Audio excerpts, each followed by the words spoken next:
Ethan Carter and I were both bullied. But he fell for the girl who tormented him. To win her favor, he abandoned me on the highway. A speeding bus crashed into me moments later. In my final breath, I thought the greatest regret of my life was ever loving Ethan. When I opened my eyes again, I was 18 back in high school. This time, when Emily Thompson poured filthy water over Ethan, I didn't shield him. "Stinky orphan. Nobody wants you," she sneered, her posse giggling behind her. Summer sunlight streamed through chaotic classroom windows as brown liquid dripped from Ethan's trembling shoulders.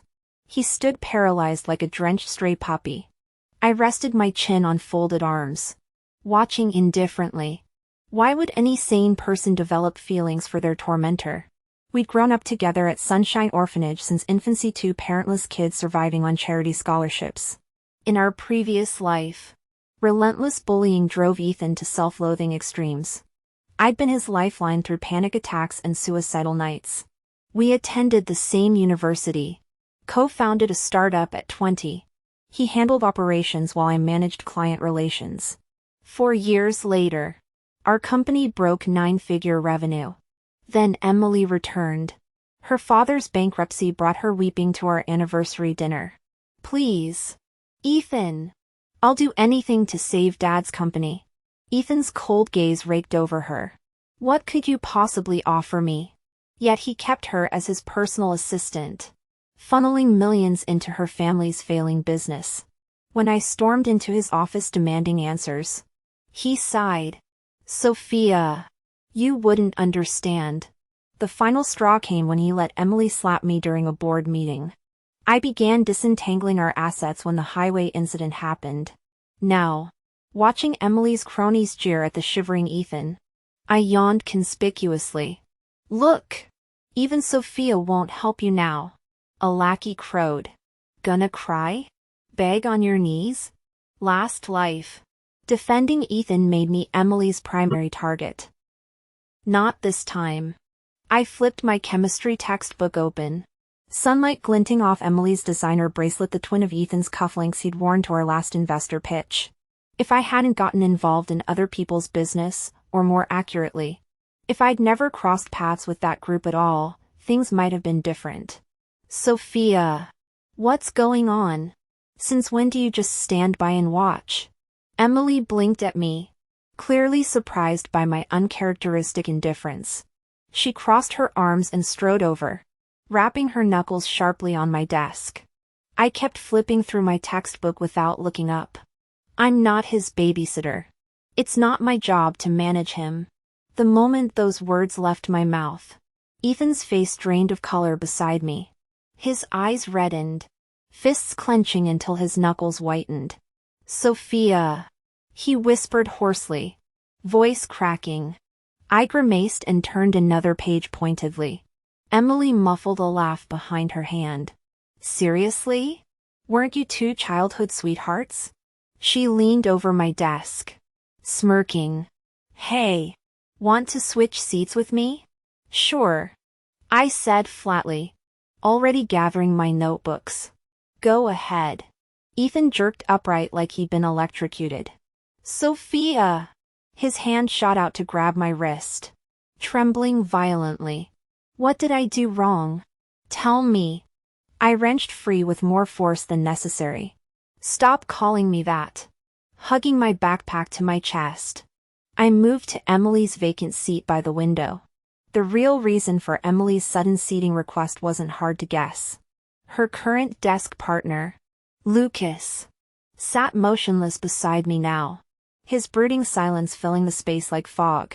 I arranged my pencils with exaggerated care, stealing glances at the boy who'd been little more than a ghost in my memories. In my past life, our interactions had been negligible. Everyone knew the broad strokes: wealthy real estate tycoon father, artist mother, childhood car accident that left him wheelchair-bound. His name perpetually topped honor rolls. Yet none of that mattered when he died by suicide after graduation, unable to bear the weight of his disability. "Sophia! Care to enlighten us?" The physics teacher's sneer snapped me back to the present. a balding middle-aged man with a permanent scowl. He'd always seemed to resent me, probably because physics had been my weakest subject. I stared at the equation-laden blackboard, scrambling to recall decades dormant knowledge. That's your answer? He slammed the chalkboard eraser, sending a cloud of dust billowing. Pathetic. You've clearly gotten complacent. I bit my tongue. Complacent? Try being a 28-year-old cramming high school material after 2 decades. But explaining that would require admitting I'd time traveled and getting institutionalized. So I just nodded, memorizing the bitter twist of Ethan's mouth from across the room, Emily's triumphant grin, and Lucas's marble still profile beside me. This was my fresh start. I'd play by their rules until I could rewrite mine. I was still feeling awkward when a note suddenly appeared next to me.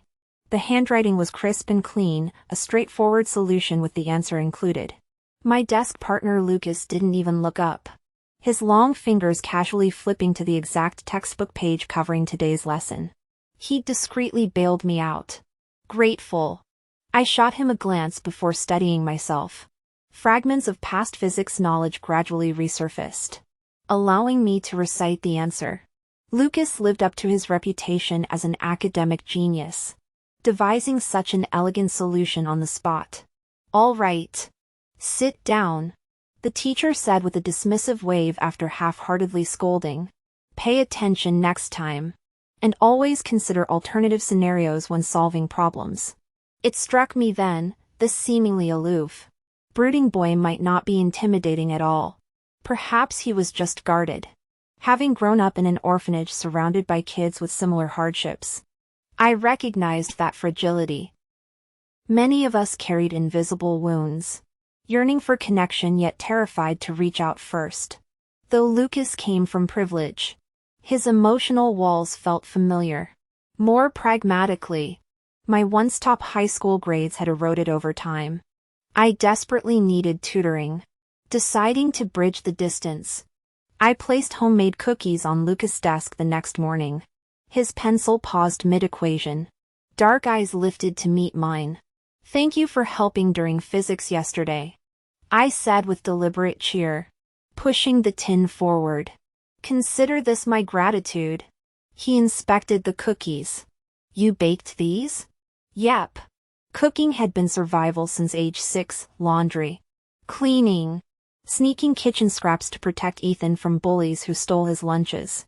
My pastry skills were hard-earned. Lucas sampled one impassively. Not terrible, he finally conceded, tapping his textbook with clinical precision. Your electromagnetism fundamentals need work. Start with the marked problems in this workbook. Thus began our ritual, morning study sessions fueled by modest snacks I prepared. We both favored early hours for reviewing materials. During one such quiet moment, a panicked shout shattered the classroom calm 2 rows ahead. My head snapped up instinctively at the sound of Ethan's voice. Almost all the classmates turned their heads. Those sitting farther even craned their necks curiously. Ethan stood up from his seat, face pale and lips trembling. A lump of red-stained clay sat on his desk, embedded with sharp, jagged metal fragments like razor blades cut into cruel shapes. Oh my God! He's bleeding! A girl in the aisle shrieked. Only then did I notice the deep gash on Ethan's hand dripping blood onto the floor. You didn't even last 10 seconds? Emily rolled her eyes, poking his ribs with a ruler. You lose this round. Ethan hung his head. I didn't know there were blades in the clay. Please stop these dangerous games. What a buzzkill! Emily's face darkened. She slammed the ruler onto the desk with a crack, sending it skittering to the front row.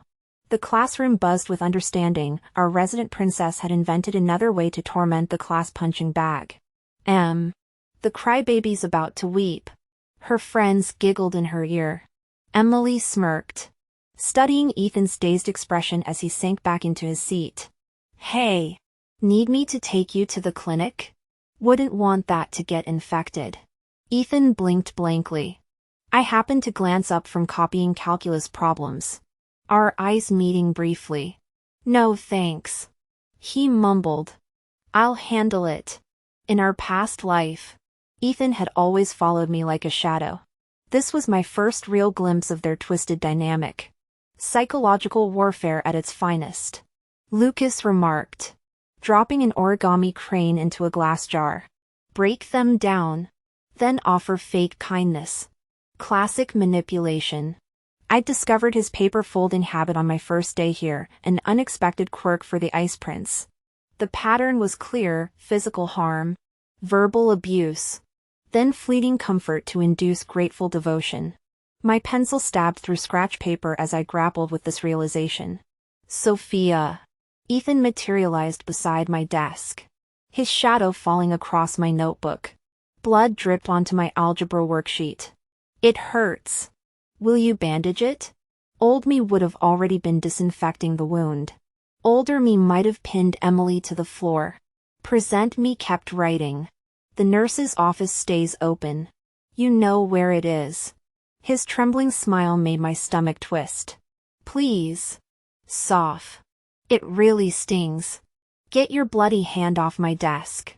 Lucas didn't look up from his textbook, tossing napkins across the aisle. Clean your self-inflicted mess. The room froze. Lucas always knew where to aim the dagger. Ethan's smile died. Straightening slowly, he picked up the napkins with slender fingers, scrubbing at his wound until the paper turned crimson. Some paper scraps were stuck to his skin, looking painful. Deep down, he had a streak of pride. Let's switch seats. He stared straight into Lucas' eyes. Sophia and I have always been desk mates. There's no need to separate us. Oh. So what? Lucas chuckled, folding an origami crane from his metal tin. Why should I care? I like my spot and won't move. Besides, have you even asked Sophia if she wants to sit with you? The question landed in my court. But Ethan never asked me, almost as if he feared my answer. Thankfully the bell rang. Our homeroom teacher entered with test papers, gasping when she saw Ethan. Good heavens! What happened here? The classroom's tense atmosphere dissolved as the teacher examined Ethan's wrist. This is clearly from a sharp object. Explain yourself. I knew he'd never name Emily. True to form, Ethan bit his lip silently. Dissatisfied, the teacher pointed at a cowering student. You. What happened during break? The girl stammered. I was in the restroom. Nobody wanted to cross Emily. After sending Ethan to the nurse's office with the class monitor, lessons resumed. 4 days.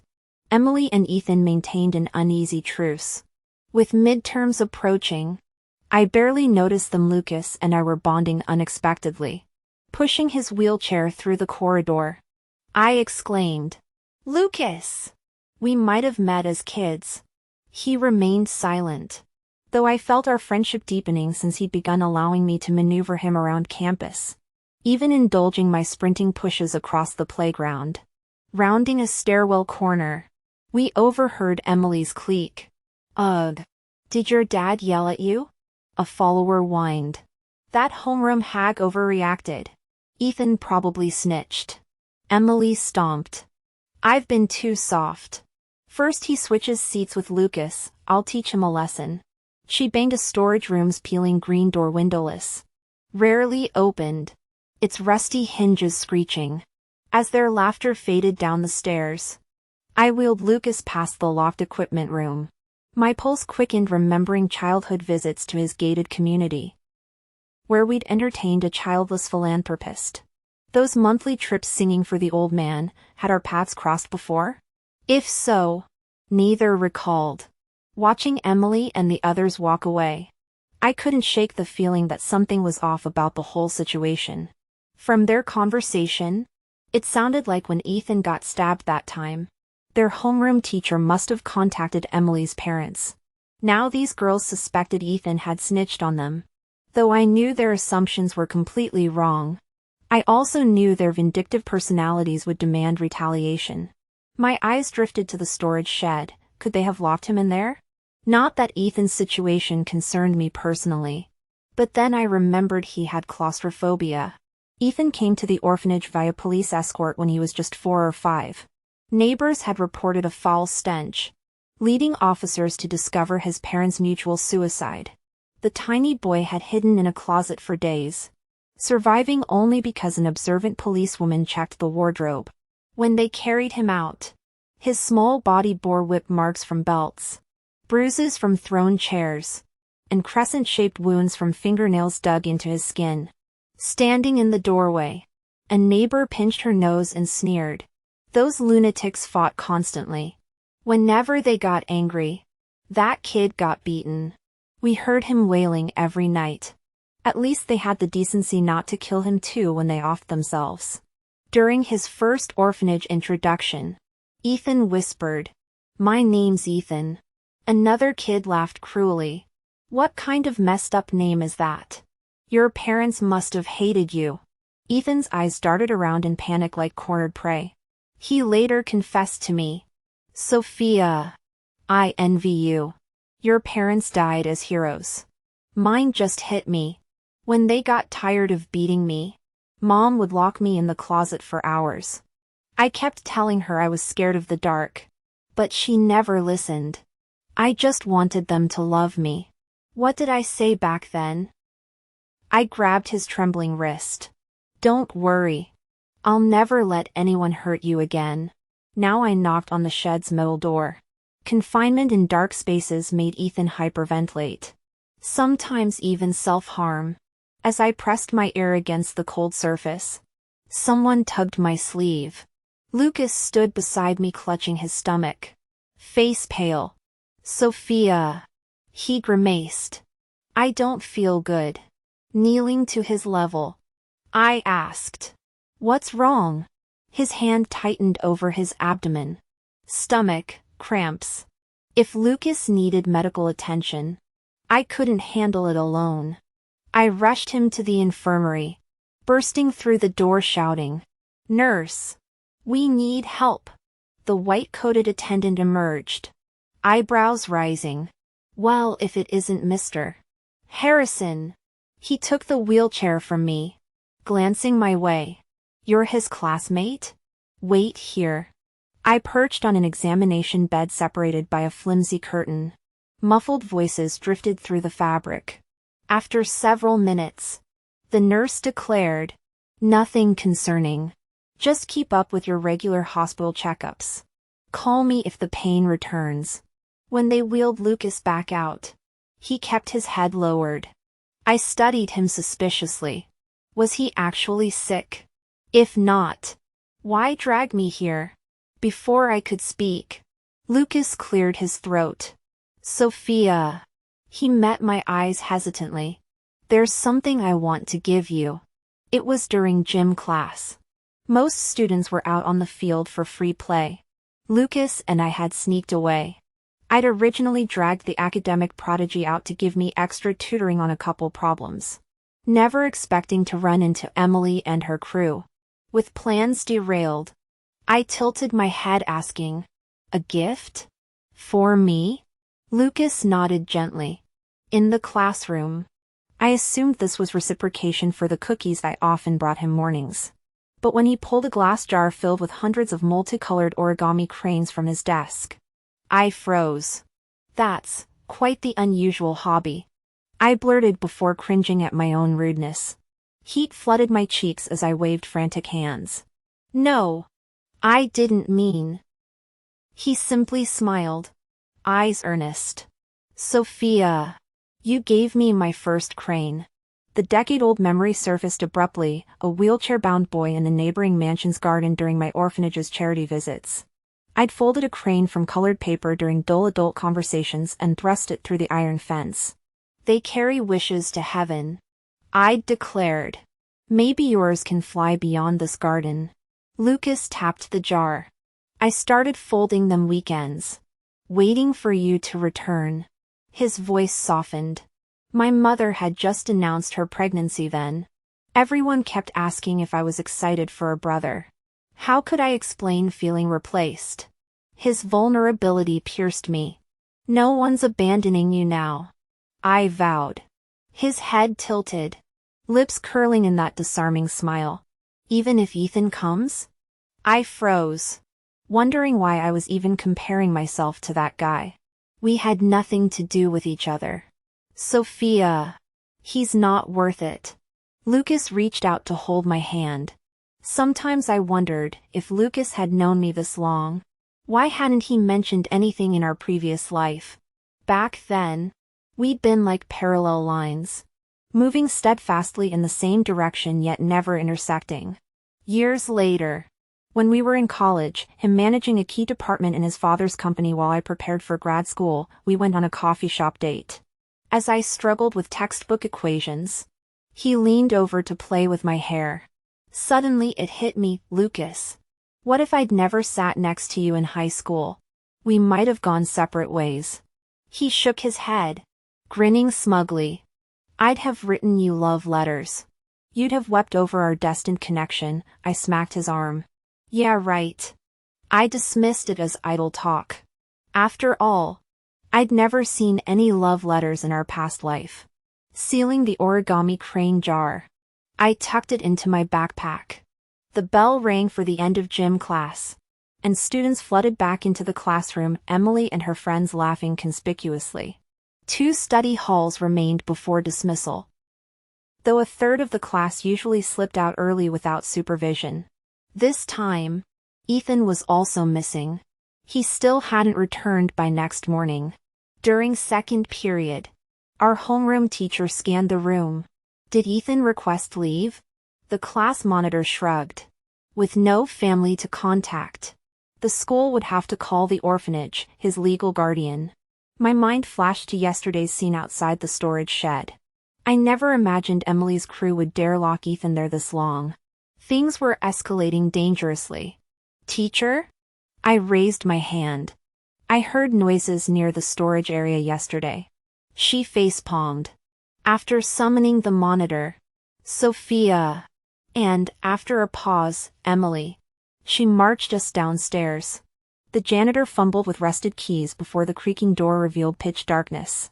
Stale air reeked of oxidized metal as we navigated scattered sports equipment. Lights flickered on, blinding us momentarily. Is that Ethan? Someone gasped. He huddled inside a corner cabinet, arms wrapped tightly around himself. A jagged metal shard lay nearby, his forearms crisscrossed with self-inflicted gashes. When he lifted his head, dull eyes glistening, his whisper shattered the room. Mom, Dad, Sophia. I'm scared. His gaze locked onto mine first. He shakily got to his feet, pushed through the crowd, and pulled me into a tight embrace. Sophia. I knew you'd come. I knew you'd come for me. His voice trembled with vulnerability and quiet desperation. You promised you'd never abandon me. He rolled up his sleeves to reveal crisscrossing scars. It hurt, but I kept telling myself you wouldn't leave me. The ambulance would take time. Our homeroom teacher's initial concern twisted into frustration as she surveyed the scene. Who's responsible for this prank? Silence. Fine. Security will pull the surveillance footage. This class has needed discipline for ages. She stormed out, ordering the janitor to escort her to the monitoring room, instructing our class president to notify her when paramedics arrived. Damn. You're such a snake. Emily leaned against the warehouse wall, arms crossed, running to teacher like some hall monitor wannabe. What's your deal, Little Miss Perfect? I shoved Ethan aside. What did you say? You know exactly what. Emily sneered. Thought you could get me expelled? If I go down, you're all coming with me. She bullied Ethan for months while I stayed silent, but today crossed the line. As I stepped forward to confront her, Ethan moved between us. You locked me in here, Emily. Attacking Sophia makes no sense. My breath caught. This was the first time in 2 lifetimes he'd stood up to her. Emily froze mid-smirk. Then her palm cracked across Ethan's face. Since when do you defend her? Got a crush or something? Her laugh turned shrill as our class president hopped between us like a panicked rabbit. Guys! We're all friends here. Emily. Calm down. Ethan. Just apologize. Friends? Emily yanked Ethan's collar until their noses almost touched. Wake up. Orphan boy. Your precious Sophia's already ditching you for Lucas. Rich kid. Honors student. What do you have besides that pretty face? No family. No future. Nothing. Ethan's complexion turned ashen. Shut up. He clawed at Emily's wrists. Voice breaking. Shut up, shut up, shut up. You didn't know? Emily wheezed through his grip. Malice undimmed. They skipped P yesterday, alone in the classroom. Holding hands after school. All smiles. Something snapped. The timid boy vanished as Ethan slammed Emily against the railing. Eyes wild. Liar! Spit flew from his trembling lips. Who gave you the right to spread filth? I lunged too late. Emily's sneer faltered when her back hit the rusted guardrail. But she rallied with forced laughter.